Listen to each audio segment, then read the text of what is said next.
What's up, and welcome to the Dual Sense podcast for episode 145. I'm one of your co hosts, Jason, and I'm joined as always by your other co host, who was calling himself Sharon Beaver. He's Mhm. also known as Travis, of course. Travis, what's going on? Nothing. Nothing. Nothing. 0%. Yeah, we were having technical difficulties again tonight. It seems to be kind of the norm now. My headphones quit working. You sounded like a robot chipmunk. It's kinda cool. Yeah, it's kinda cool. So now I'm having to listen to you through my computer speakers, so we'll see how that goes. Yeah, I like the chipmunk better. That's a nice niche market for us. We could get all the critters involved. Yeah. Can you imagine that's that's a good point. Can you imagine listening to a podcast where somebody just has, like, a chipmunk filter? Like, you listen to, like, an hour and a half podcast, and it's just Mhm. chipmunk the whole time? Alvin and the Chipmunks. Yes. Yeah, exactly. Oh, cool. Yeah, Like I would listening to an Alvin and the Chipmunks Christmas album, it's basically. worth dying. Yeah, it's worth dying for, isn't it? My headphones quit working, and then I went to get some earbuds, some Apple earbuds, just to plug those in, see if that would do the trick. And then, of course, that wanted to pull in both my real podcasting microphone audio and my earbud audio microphone, I should say, and it sounded terrible. So I just ripped them out, and we're just going for it. So here we are once again, and we're gonna make the best of it.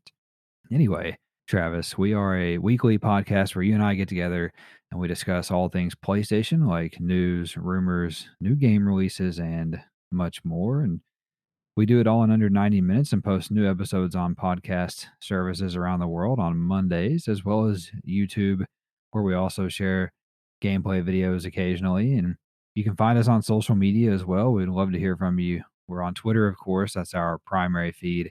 We go by at the DualSense Podcast, but we also have Instagram and Facebook if you prefer that for some reason.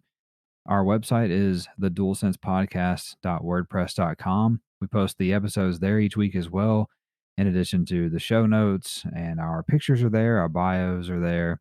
And yeah, so whichever place that you prefer to connect with us, please do that. We'd love to hear from you.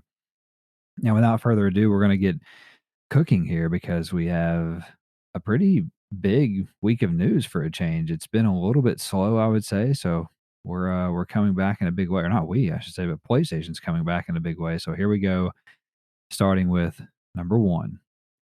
The British Competition and Markets Authority dropped a bit of a bombshell on the video game industry in the middle of this week, announcing they were blocking Microsoft's acquisition of Activision Blizzard King due to concerns over how the merger would, quote, alter the future of the fast growing cloud gaming market, leading to reduced innovation and less choice for UK gamers over the years to come, end quote. It comes as a huge, although not insurmountable, blow to the deal at large, as now Microsoft will be forced to appeal the decision, which will drag the process out even further, likely into 2024. Not only that, but the move by the CMA may also embolden other major regulators from around the world, including the US Federal Trade Commission and the European Union. Microsoft President Brad Smith appears ready to go scorched earth following the blockage, saying in a statement, quote, the CMA's report today is a major setback for the UK's ambitions to be a tech hub, and we will work with Microsoft to reverse it on appeal. This report is also a disservice to UK citizens who face increasingly dire economic prospects, and we will need to reassess our growth strategy in the UK. Global innovators, large and small, will take note that, despite all its rhetoric, the UK is closed for business, end quote. Around the industry, most analysts believe the deal is far from dead, with several believing that Microsoft can successfully appeal it. On Thursday, a report surfaced that Microsoft could win the CMA over by agreeing to not raise Game Pass prices for a set amount of time. Meanwhile, Ukraine's competition regulator cleared the acquisition this week, which means very little in the grand scheme of things. Okay, so what do you think about this decision by the Brits to block the deal? Good for the Brits. I think they're still pissed off about 1776, so they could take it out on an American company. Touche. I don't know, you can't really I mean, look, it's great that Ukraine passed it. I know you said it's not a big deal, but, like, they've They got been bigger problems, right? They just passed it. right, Yeah, it's good. Let it go. whatever, yeah, and they've been corrupt for, like, 200 years, so who knows what's going on over there, but let's say that the CMA's blocked this forever, like, that doesn't mean that it can't get passed in America or Japan or wherever else, so It really just blocks it in Britain, I guess, and Well, my understanding is that if it gets blocked anywhere, it just takes because of the nature of Microsoft being an international company. mhm. My understanding is that if it gets blocked in one place and it gets up and that block gets upheld, that it's done. Okay, well, if yeah, which is fair enough. Okay, that makes more sense then, because then I would be like, "Okay, you blocked me, fuck off," which is basically, Right. what we got from Brad Smith, but Brad Smith saying, like, the UK is closed and this, that, and the other, and this is holding back the economic prospects of the UK. Like, dude, calm down. It's not that serious. Like, that's just you being angry and just firing from the hip. Like the UK's economy is not going to die because they block your merger with fucking Mm, Blizzard and Activision. Like, that's ridiculous. And like we said before, this is the never-ending story. So we're not getting any closer to an end. And mhm. the prospect of it going another 8 months is not anything I want to deal with or think about. But I just Right. don't feel like he's helping himself by saying that stuff. You think you have to be a little bit political, and if it's as simple as agreeing to not change the Game Pass price, I think they would have already done that. I don't think that would have stopped them. I think Mhm. Microsoft is savvy enough to be like, sure, we can do that for 5 years because if you believe in it the way they believe in it, even if you've convinced yourself and it's not really working the way you think it will, you would think it wouldn't matter because in the end you'd make the money back. Right.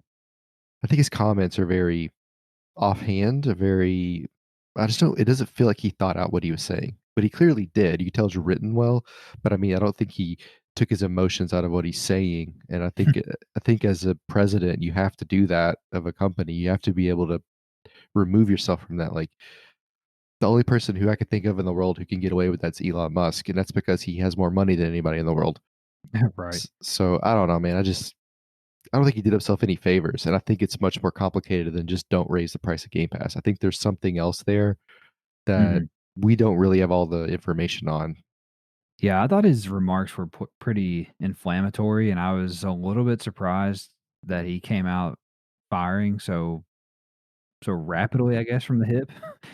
He didn't just shoot the pistol; he shot the shotgun from the hip. You know what I'm saying? So, and I agree with you. I thought it was. I kind of laughed a little bit when he said that basically the British economy was shit, and that they needed Microsoft to.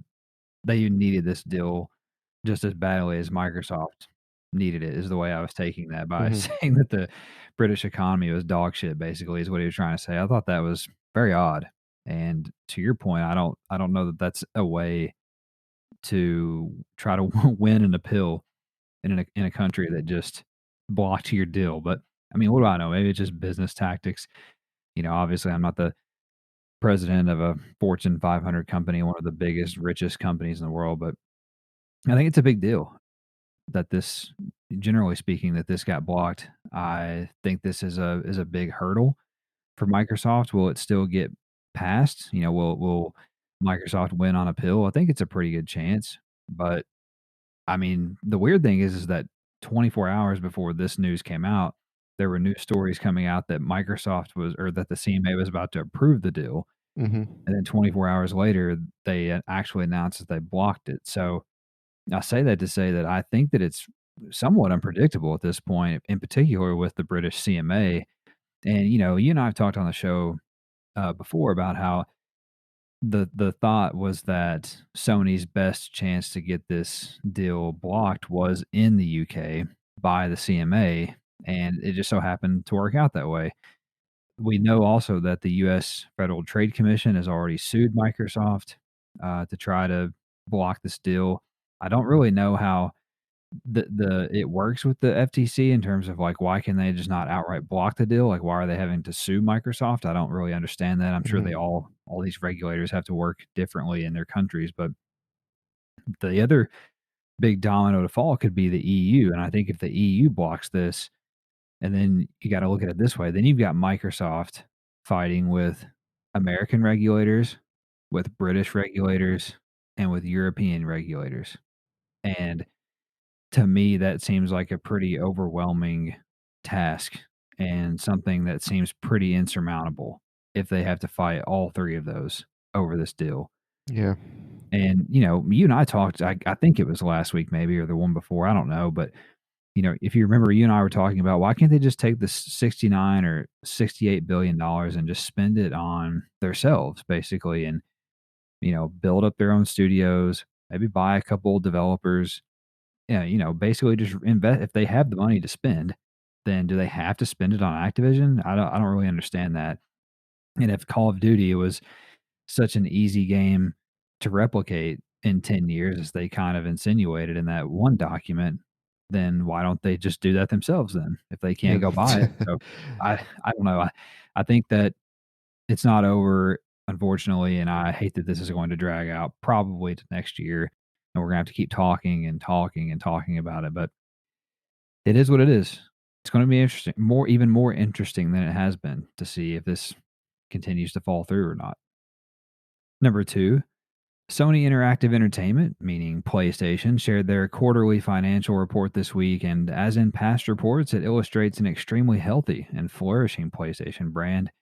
For starters, the PlayStation 5 shipped 6.3 million units during the first 3 months of 2023, bringing the lifetime unit sales for the PS5 to 38.3 million. The 6.3 million units in the quarter is a record number of units moved for any games console during a calendar year first quarter in the history of video games, which is incredible. It is also double the PlayStation 4's all-time peak for the same time frame.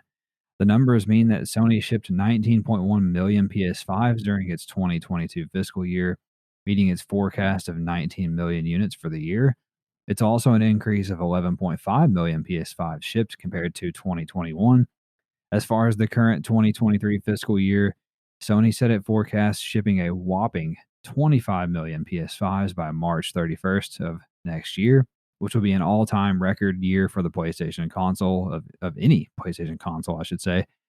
Moving away from hardware for a moment, PlayStation's quarterly revenue was $7.9 billion, up 61% year over year. PlayStation Plus users grew by 1 million from January to the end of March this year and now sits at 47.4 million subscribers. Thanks to the new PlayStation Plus tiers, subscription revenue is also up about $102 million from last year. On the software front, game sales were down 2.5 million units compared to the same quarter last year, and full year game sales are down 13% compared to 2022. I'm sorry, 20 fiscal year 2022, which would be 2021 into 2022. Digital game sales are still dominating, accounting for 70% of sales for the quarter. And Sony president Hiroki Totoki told investors that the company's acquisition related costs will be increasing by 20% year over year for this current fiscal year. So the one that just started the 1st of April. What do you think about any of these numbers?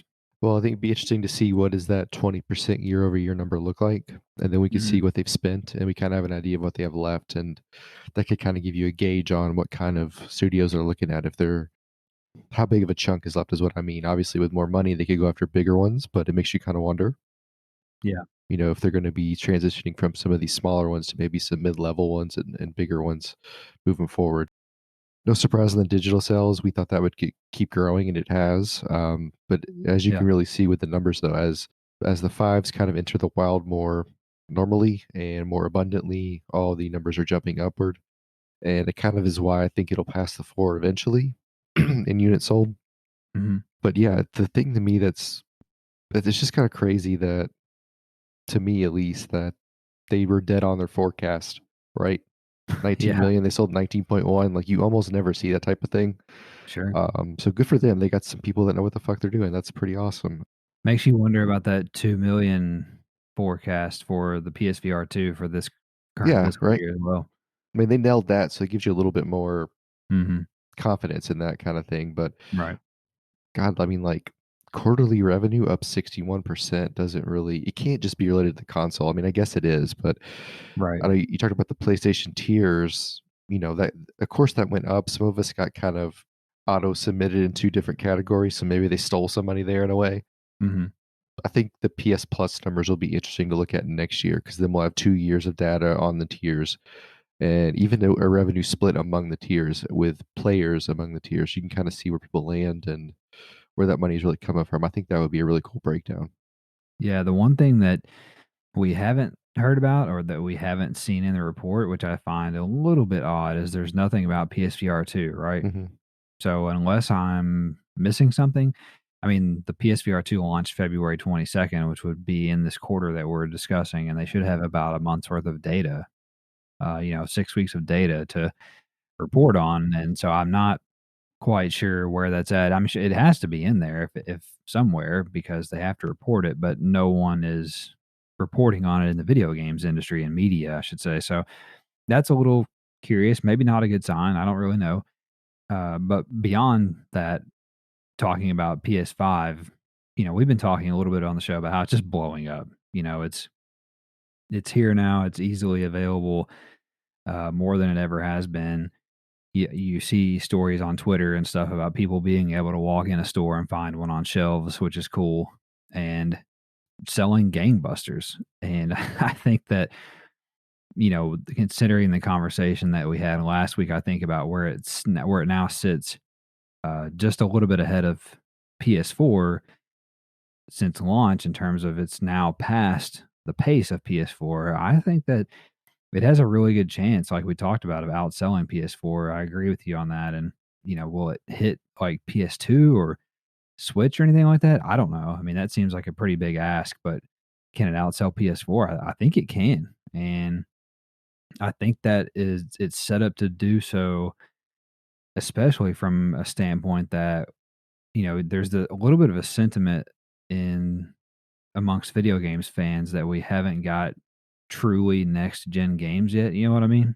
So, if we start getting, these quote unquote truly next gen games, then this thing could be pretty long in the tooth in terms of sales, the PS5. So, I think it's gonna be a pretty good generation for Sony, and then pretty incredible also, like you said, about the quarterly revenue being up so much. I mean, 61% from the same time last year is insane, and then, they just made a cool extra 100 million on PlayStation Plus, thanks to all they had to do is change tiers, or change the subscription model, and they just make $100 million.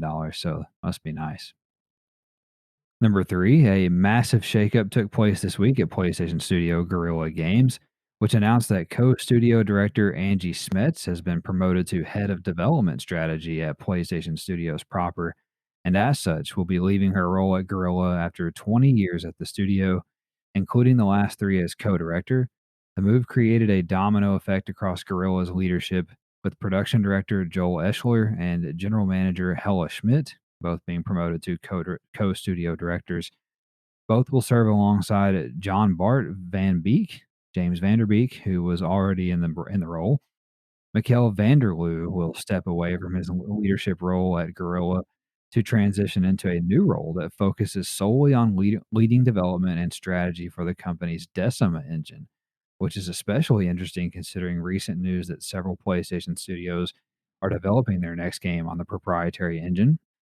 Vanderloo said in a statement, quote, "The last years I've had the privilege to co-run Guerrilla together with Angie Smets and John Bart Van Beek, James Vanderbeek, an absolute dream team. We've crafted a studio roadmap and future direction for our Decima engine so ambitious that combining both is more than one day job." End quote. Guerrilla Games also just casually confirmed in the announcement that they are hard at work on a third entry in the Horizon series, which won't come as much of a shock, in addition to the online project that they are developing in the same universe. Okay, so what do you think about the big shakeup here and how PlayStation keeps going to the well here to get Guerrilla people to run PlayStation Studio stuff? That makes you wonder, eventually Gorilla's gonna run out of talent, and then it will die is kinda what I feel like. Yeah, I mean, if they keep taking people from them and they're making their 3rd entrance into the Horizon series, like, my immediate thought is that'll be the worst Horizon game of all time. Hmm. I'm more interested in the Decima engine because you hear about Unreal all the time, so now we have this Decima engine that is more what was the word you used? Proprietary? So Yeah, they made it their own. They made it their themselves. and you've spoken to the engines and stuff. I think you've isn't that the rest wasn't the Horizon game on Decima?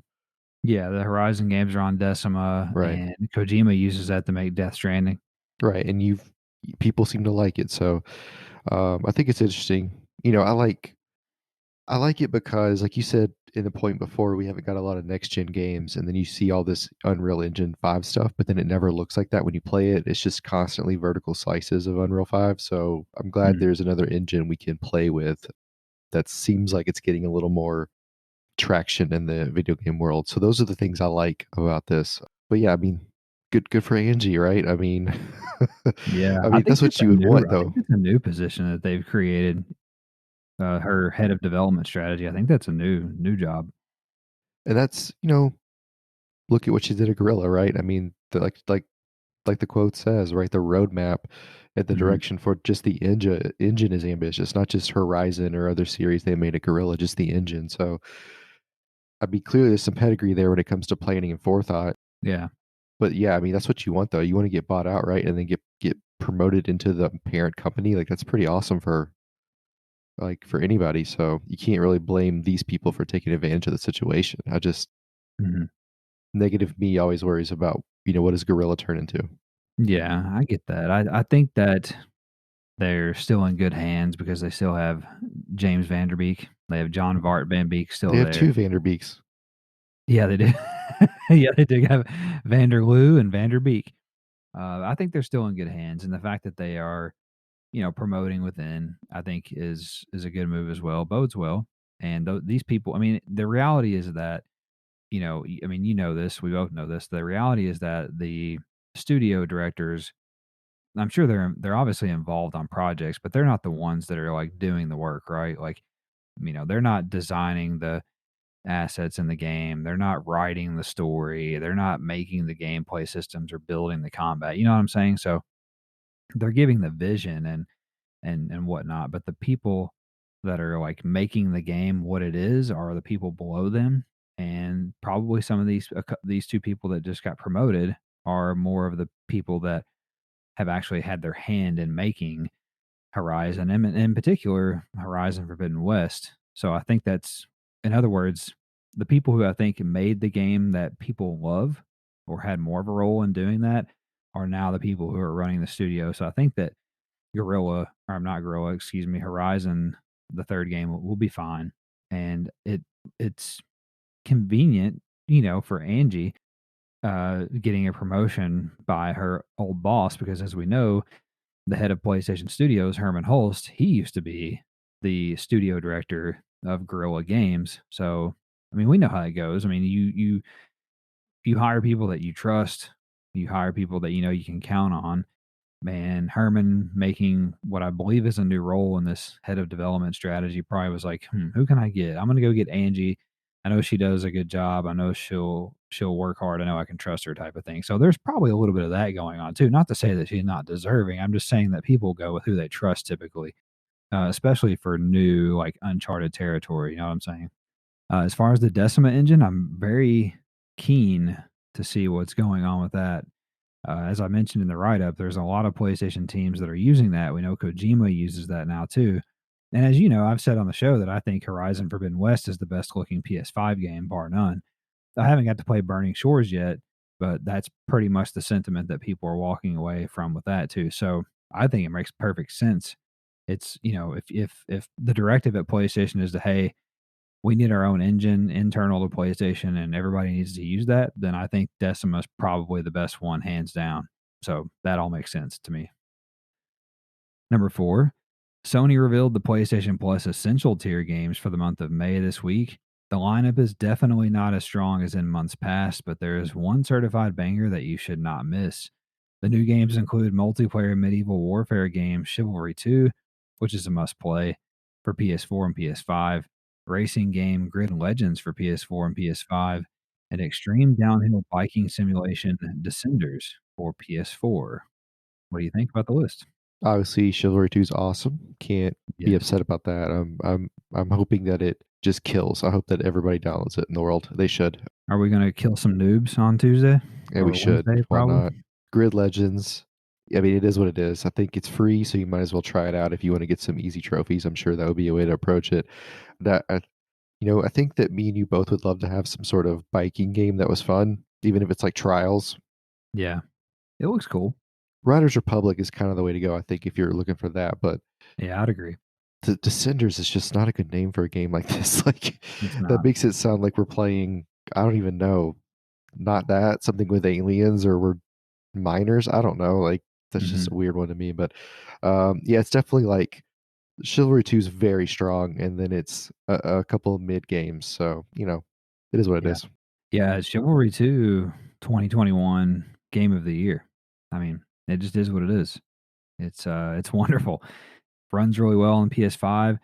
I can't imagine that the sentiment online will be that people don't like that game after they play it on Tuesday. I think that people are gonna be like, "This is fucking sick. I can't believe I haven't played this." Like, that's how I think people are gonna react to that game. And, that's a game that even when you're not doing all that great, like, you're still having a good time because you'll randomly, like, chop somebody's head off, and it's worth it in that moment. So, Grid Legends, I'm actually ashamed to say that I own that game, so I wish I would have waited to get it for free instead. It's, I don't remember anything about it. I don't even know if it's good or not. I think it's pretty average if I recall. I didn't do a whole lot with it, so I just feel like it felt really kind of basic to me, if I recall. So, Descenders, I probably won't play that just because well, not just because, but it looks okay. But that the developer, the guy who made that game, was the guy who was pissing and moaning a couple years ago that he couldn't get his game discovered on PlayStation, and he felt like he deserved to have his game on like the front page of the PlayStation Store or some shit. So I don't know. I'm just not here for that. You just got to make a game that people want to play. And I mean, I understand marketing challenges, but other indies figure it out. So I think that he could too. But I digress. So definitely play Chivalry 2. Don't skip that. If you do, you're a bitch. Number 5, we also have a bunch of news nuggets as well. Travis, feel free to jump in here. First nugget. PlayStation announced this week that it will finally begin selling PlayStation VR 2 at retail on May the 11th after strangely only being available from PlayStation Direct for its first, really, what will be almost 2 months on the market at that point. So I think this is huge for the headset. I think it's a big deal. And I don't know why that they waited this long to do this. It feels kind of like a soft launch in a way, the people who Yeah. bought it from PlayStation Direct like me. Next nugget, PlayStation also revealed the first teaser trailer for the upcoming Twisted Metal TV show, which is coming to streaming service Peacock on July 27th with a 10-episode first season run. I sent this to you today. What do you think about this? I think it looks pretty cool. Like I really enjoyed when he opens up the console and the the shells fall out. Like, it didn't look as bad as I thought it would. So Yeah. I kind of wish I had more. Like, it's kind of like when you get a vertical slice of a game. Mhm. It's literally a teaser trailer. What else do you expect, Right. right? But yeah, I mean, I'll check it out. I'm gonna give it a shot. I'll give it an episode or 2. I'm not convinced. I'm not sold. Anthony I'm not a big Anthony Mackie guy. I think he's kinda plain, but he's okay. I mean, they could have done worse, I guess. The the big issue with the trailer specifically that I had is they could have picked a way better song, but I get that they were trying to go for, like, a little bit of a comedic undertone, I guess, in a way, but somebody on Twitter said that they missed a big opportunity to make that song be Dragula, and, I couldn't agree That more. I couldn't would agree have been more. awesome. Yeah, that would've been a great song for that trailer, but I guess they were going for a different tone, obviously, to give it a shot. The other big thing to note about this is that I think that this means that at the PlayStation Showcase, I think we're going to finally see that free-to-play Twisted Metal game in some form or fashion show up at that showcase because we know that's been in development at Firesprite, and that the, guy who did Destruction All Stars, who directed that, is working on that, so I think we're gonna finally see that. Will it come out before the game? After the game? I don't know, or after the show, I should say. I don't know. In an interview with The Guardian this week, head of PlayStation Indies Shuhei Yoshida stated that a future dominated by service games would be quote unquote boring, adding that, quote, the games industry will never cease to be a fun place, end quote. And I couldn't really agree more. Hmm. We don't want just a whole bunch of live service games to be all that we have, going forward. And they're nice, don't get me wrong, but we don't want everything to be that way. From Software took to the PlayStation blog to reveal a bunch of new Armored Core 6 details this week, including a gameplay trailer if you're interested. We also learned that it will launch on August to the 25th for PS4 and PS5. So, not too long to wait if you're interested in Armored Core. I feel like I played an Armored Core game on like PlayStation or PlayStation 2 or something. I don't think It it's for sounds me. familiar. Yeah, I don't really think it's for me. Puzzle RPG Might and Magic Clash of Heroes Definitive Edition was announced for PS4. It is releasing this summer. Publisher Perp Games announced that their alien survival horror game, The Grey Hill Incident, is launching June 9th for PlayStation. It's a different little survival horror game. It looks neat, but I won't play it. I don't want to be scared at all. Gran Turismo 7 got another update this week, which added 4 new cars: the 1992 Jaguar XJ220, the 2020 Mercedes AMG GT3, and the 2023 Honda and Toyota Dallara SF23s or SF23 Super Formulas, excuse me. Super Formula has also been added as a new race to World Circuits. 2 extra menus have been added to the GT Cafe, and 2 new scapes were added as well. One in North Yorkshire, and Miyazaki. Does this mean anything to you? And did I pronounce those cars correctly? Yeah, I'm really excited about Miyazaki, not really. I don't know why they keep adding these scapes. I guess some people are into it, but, Yeah. the Mercedes is I'm really into the Mercedes. I like the GT3 cars anyway. The Laras are basically versions of F1 cars. It's fine. Hmm. Interesting. Okay. Also, developer PM Studios announced on the PlayStation blog this week that Town Sim action adventure game My Time at Sandrock is coming to PS4 and PS5 this summer. It is a sequel to PS4 title My Time at Porsche, and it looks kind of interesting, I think. Job listings at Bungie seem to indicate that their next game, presumably the rumored project codenamed Matter, is being developed on Unreal Engine. Dead Island 2 sold more than 1 million copies in its first 3 days on the market. For comparison, it took the first game a whole week to do the same, so it's off to a good start. Website Video Games Chronicle reported that an official Call of Duty board game was announced with a Kickstarter campaign launching this summer. Because why Ooh. not? But I don't really know who asked for this or why it needs to be Kickstartered. Why is it a board game? Is it what do you mean? Like, is it Monopoly, Call of Duty? I mean, pretty much. I didn't look. I didn't actually like look at it. I just saw the box of it and it had like it looked like a fucking Call of Duty video game box on a damn Mm, board game box. So perfect. yeah. Next nugget: Apex Legends Season 17 will launch on May the 9th and will introduce a new hero called Ballistic. Tekken 8 revealed its latest character, Lily, alongside a fresh batch of gameplay this week, if you're interested. Activision added the strangely absent Plunder mode to Warzone 2 this week. UK game studio 1010 Games, who is led by former LEGO game chief John Burton, revealed the first trailer for its debut game this week called Funko Fusion. And yes, it is a AAA action platformer featuring the ultra popular brand Funko and its Pop figurine line. It's different, to say the least. Review aggregator Review aggregator Metacritic has promised to introduce stricter moderation for user reviews after Horizon Forbidden West Burning Shores DLC was review bombed this week. It got down to like a 2.7 or 3 point something because I think there's some gay stuff in there, like lesbians. And Nice. yeah, there's like some lesbians in there or something like that. So that's, Perfect. yeah, people are fucking dumb. How do you moderate that though? That's really you have to I read don't know. every review because then you get borderline or you can just delete every negative review. I mean, Right. Yeah, it's a fine line. I agree. Also, critically acclaimed roguelike Cult of the Lamb received a major post launch update this week, which added a new post game story, revamped bosses and enemies, deeper combat, and a new photo mode. Control's lead designer Paul Arith has left Remedy Entertainment to found a new studio for Chinese company NetEase Games called Anchor Point Studios. They are currently developing an action adventure game for consoles and PC. So RIP to Paul. A new performance patch a new performance patch dropped this week for The Last of Us on PC, promising even more bug and crash fixes for the piss poor PC port of a PlayStation Classic. There was a lot of alliteration there. Did you like that? yeah, lots of peas. Lots of P's. Pea popping. Yeah. Also, website Gaming Nexus, those guys over there reported that narrative adventure game Star Trek Resurgence is heading to PS4 and PS5 on May 23rd. That dark fantasy strategy RPG Gord is coming to PS5 sometime this summer, and it looks pretty awesome. Hit roguelike game Gunfire Reborn is coming to PS4 and PS5 on June 1st. It also looks pretty awesome. It's only $20. It's a co-op first person shooter thing. It looks pretty neat. Also, website Games Industry reported that former Far Cry and Battlefield developers have founded a new studio in Stockholm called Moon Rover, which is a great name. They're currently working. It's a dog. The studio art is a dog sitting on the moon in a space helmet. It's pretty dope. They're currently working on a new emergent multiplayer co-op action game, which sounds neat in theory, I guess. Yeah, what's emergent mean?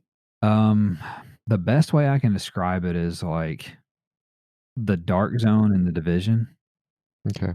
where like you just like you're doing your own thing, and then like you randomly have these moments of multiplayer. Does that make sense?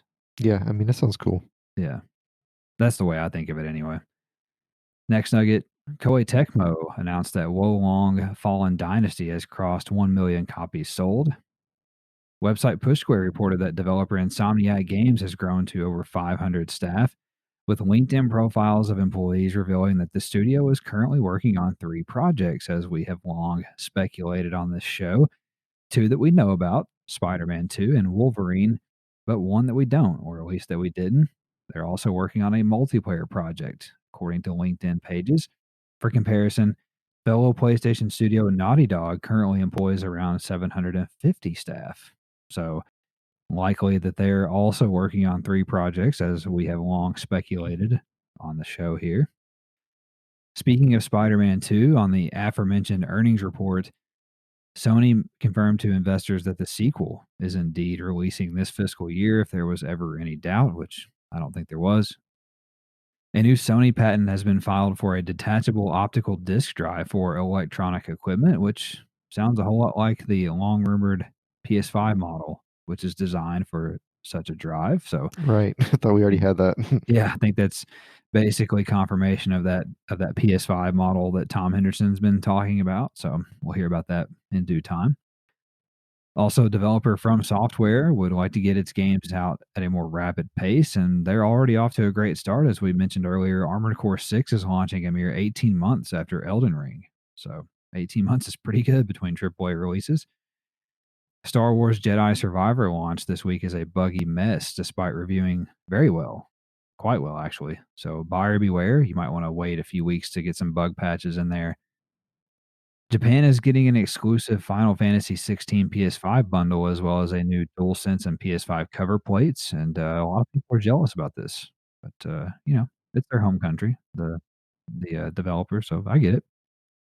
PS Plus premium subscribers can now download and enjoy a 1-hour trial of indie hit Cult of the Lamb, and like I said, it's just got that big content update, so never been a better time.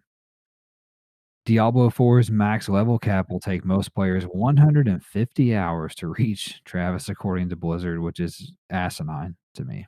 Yeah, eat my butthole. Eat the whitest part of your butthole, huh? Not dude, nobody's doing that. I mean, they are. Okay, let me Well, rephrase that. yeah. Nobody I know is doing that. Easy, easy. Careful. Beware what you wish for. Anyway, rumors began swirling this week that Mortal Kombat 12 will be revealed at the upcoming and likewise rumored PlayStation Showcase.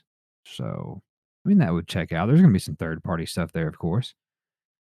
Also, Grand Blue Fantasy developer Games announced that they are opening 2 new offices, one in America in Los Angeles called Games America, and one in London called Games Europe. Gotham Knights got a new update this week that added a free new heroic assault called the Kelvin Incident.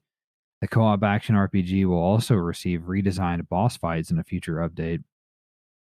Website PlayStation Lifestyle reported that PlayStation Studio Media Molecule has lost yet another senior staff member, as the studio's senior producer Susie Wallace has left to join fellow PlayStation team Firesprite as development director, according to her LinkedIn page. So a little bit of treason there, a little internal mutiny.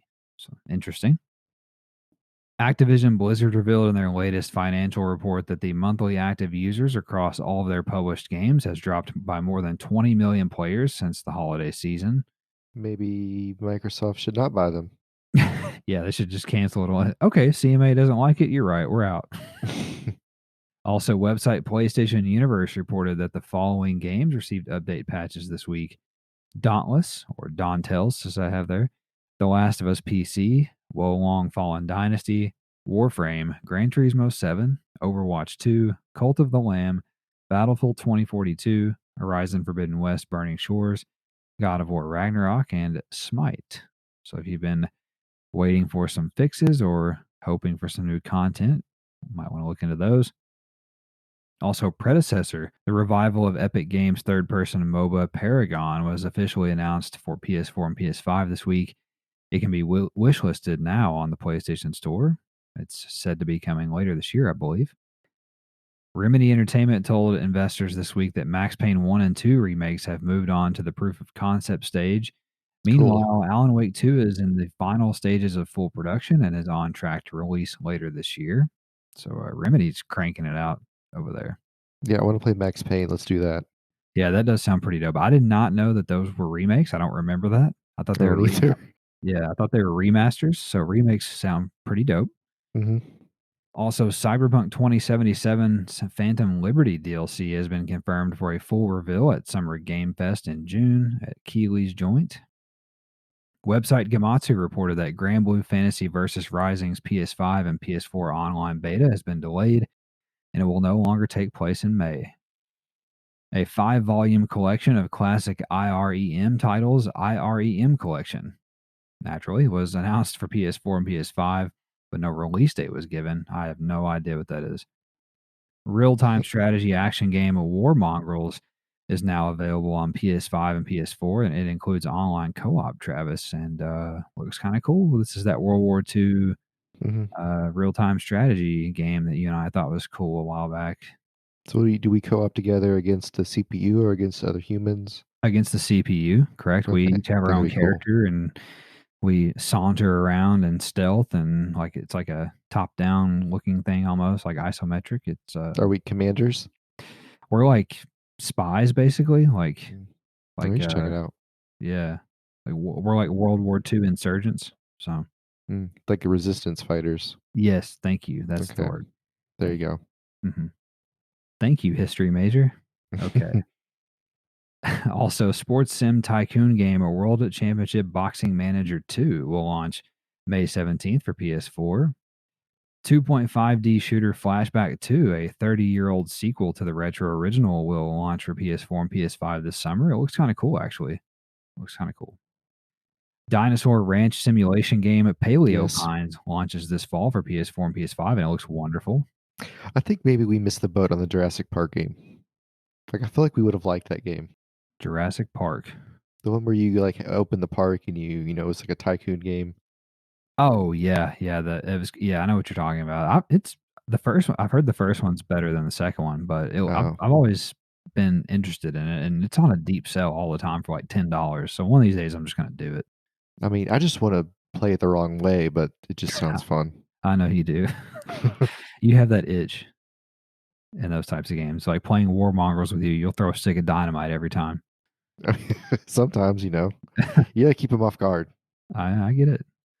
Also, action RPG Achilles Legends Untold will release on PS4 and PS5 in the third quarter of this year. Mystery adventure game Tokyo Psychodemic was announced for PS4 and PS5. Publisher Microids was busy this week. They announced a new game based on the animated series Totally Spies. It will Nice. launch for consoles sometime next year. And they also announced multiplayer party game Inspector Gadget Mad Time Party for PS4 and PS5, and it will release this fall. I can't wait to see what that looks like. There's pictures of it, and maybe even a trailer out there. Like, a party game Yeah, with Inspector Gadget just sounds ridiculous. yeah, I know, I know. Yeah, it doesn't look bad. Also, NIS America will release a PS5 version of turn-based RPG The Caligula Effect 2 this fall in North America, Europe, and Oceania. Developer Wonderland Kazakiri announced action RPG Cassette Boy for PS5. It Mm, is scheduled to launch sometime next year. Reverse horror game Carrion. huh. Huh? What's a reverse horror game? I'll explain. It's anyway, Carrion has received a native PS5 port featuring support for the DualSense haptics, and a 1 hour trial of the game is also available now via PS Plus Premium. So I've got it downloaded. and it is basically where you play like the monster that kills everybody. And Oh, that's way more fun. yeah, and as you kill people, you get more powerful and get like new attacks and stuff like that. So, Oh, I thought it was like the game got less scary as you went. oh, that's an interesting idea too. But no, you get to play the monster in the game. It's like a 2D side scrolling thing. It looks interesting. And finally, Travis, free to play online medieval warfare game Warlander is coming to PS5 on May the 18th, and that might be Mhm. worth checking out. Yes, we enjoy the medieval times and warfare. We do. We certainly do. So that's all for the news this week, and I'll turn it over to Travis now for this week's new game releases. On the 25th, we had After Image, Fairy Fencer F, Refrain Chord, Mhm. Loud My Road to Fame, weird, Puzzle Vacations Ireland, R-Type Final 3 Evolved, Roots of Pacha, Stranded Alien Dawn, Strayed Lights, Train Sim Console Edition, Trinity Trigger. On the 26th, we have Nico Rescue Tale. On the 27th, we have Arc Runner, Bramble the Mountain King, Gimba Tombi, Kizuna, is that AI? Touch the Beat, I think so. Live a Live, Live a Live, Live Alive. It's one of those. Who knows? Tin Can. And on the 28th, we have Eight Doors, Arium's Afterlife Adventure. God damn all this alliteration. Drago Noka, Monster Hunter Rise Sunbreak, Nuclear Blaze, and Star Wars Jedi Survivor. And I hope Trinity Trigger and Nuclear Blaze are related since it was called the Trinity Project. So that's all I got. Yeah, so, let's see here. Star Wars Jedi Survivor, the bigger release this week, even though apparently it's a shitty one. It's not very good. Stranded Alien Dawn looks so fucking dope. I cannot wait to play that game. It's from the same people that made Surviving Mars, which I fucking Mhm. love, and it's only $35. I thought about just buying it outright. Matter of Yeah, fact, I just thought buy it. about reviewing it. What? Just buy it. What do you mean $35 is a lot of money? Oh, you're good for it. It's like 3 days of lunch, man. And, anyway, it it looks wonderful. I thought about reviewing it, but, like, after doing the Anno 1800 game, like, I just needed a break from, like, the fucking having to, I wanna play it for fun, like and I have fun reviewing games too, but, like, you have to just, like, think so much more about it, and you gotta, like, take notes and stuff, and I didn't wanna have to do that right off the back of Anno 1800, so I'll get around to it. It's on my wish list. My wish list is fucking insane. And, let's see, what else here? That's really it. Star Wars Jedi Survivor, and then there's really nothing else. You know, Stranded Alien Dawn is niche for people like me who like that type of shit. It's like a city building management game. So, anyway, that's all for the new games this week. And we will begin to wrap the show up here like we always do by discussing what we've been playing and anything that we're looking forward to. What do you got? Continued my PGA Tour journey for a little bit.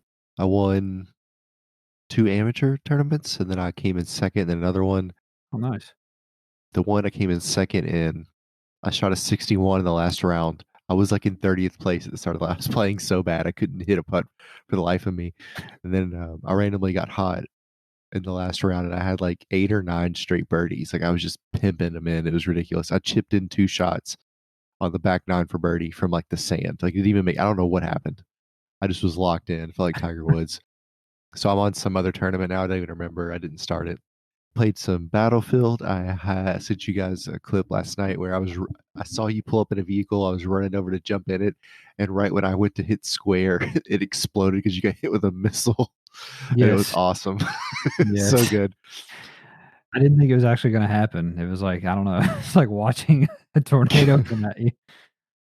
I had a really hard time sniping last night. I couldn't hit anything. Like I've never been so bad at sniping. It was awful.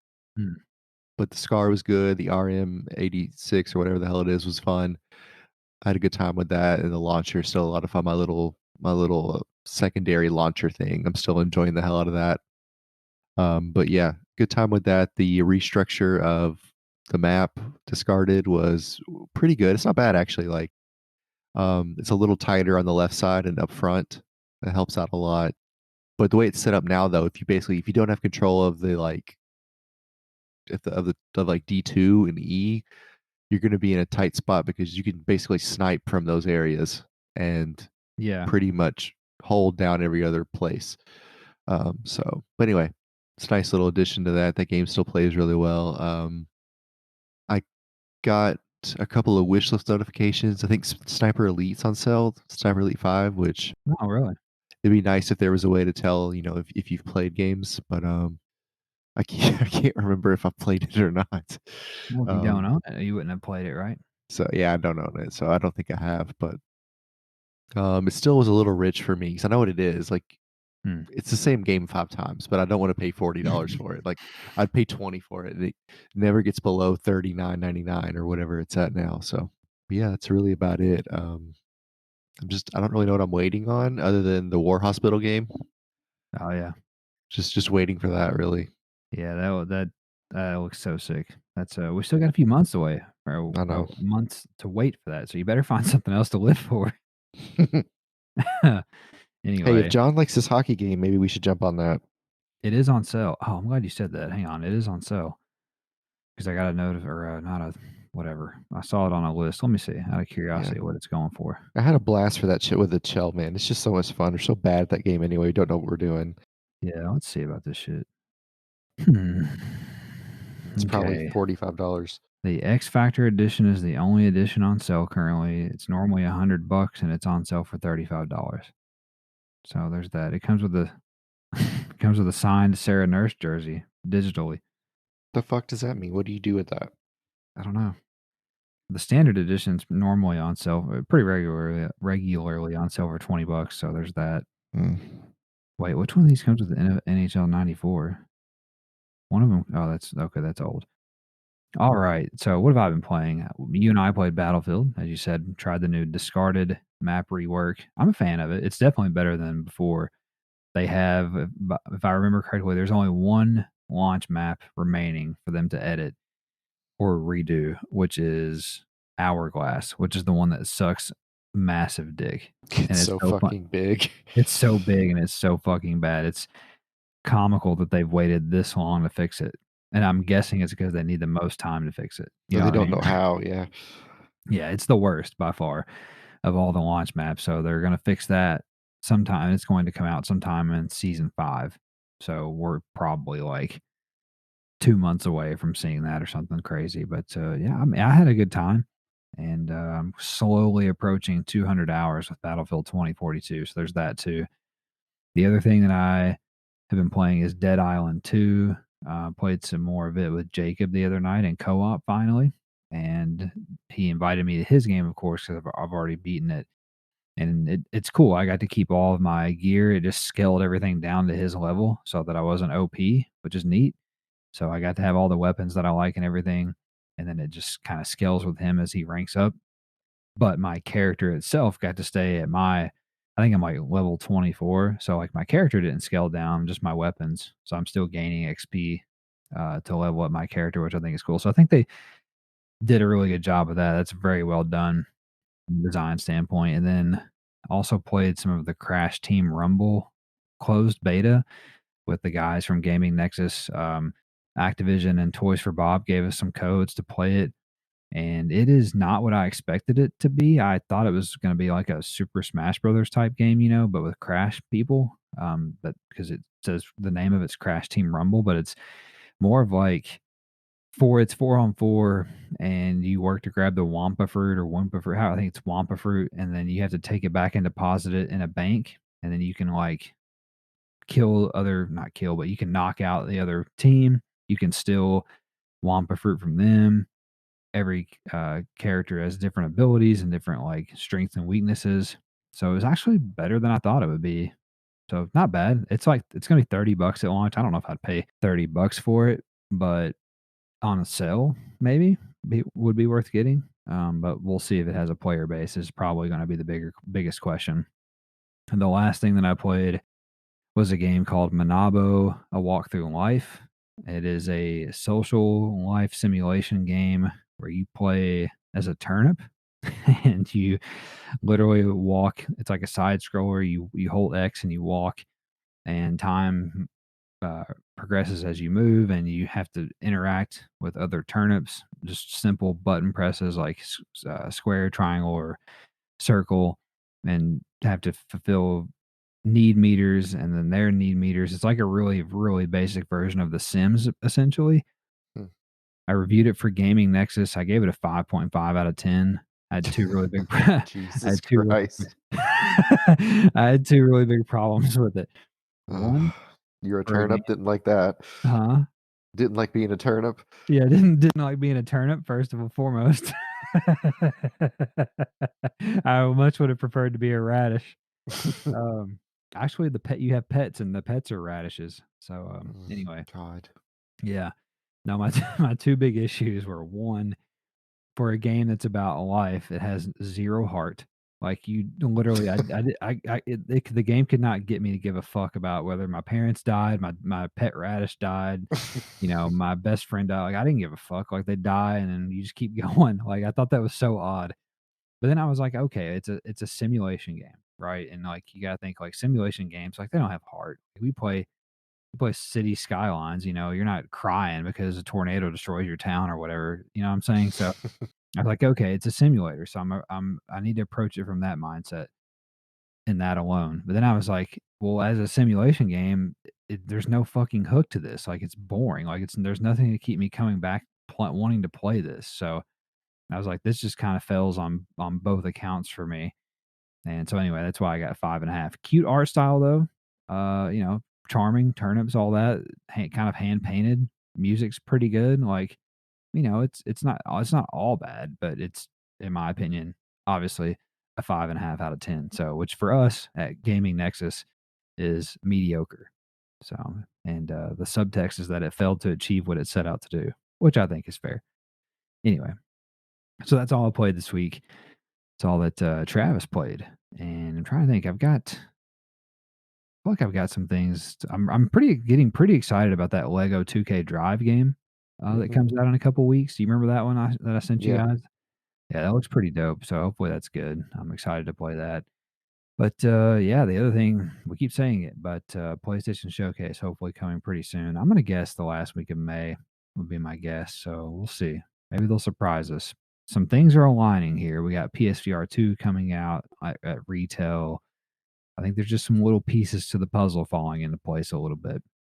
Patent coming out for that detachable disk drive shit, stuff like that. You just got to read the tea leaves a little bit. So, anyway, we'll get out of here now. If you enjoyed the show, which we hope you did, don't forget to subscribe so you can get a new episode delivered every Monday to your podcast service or the YouTube.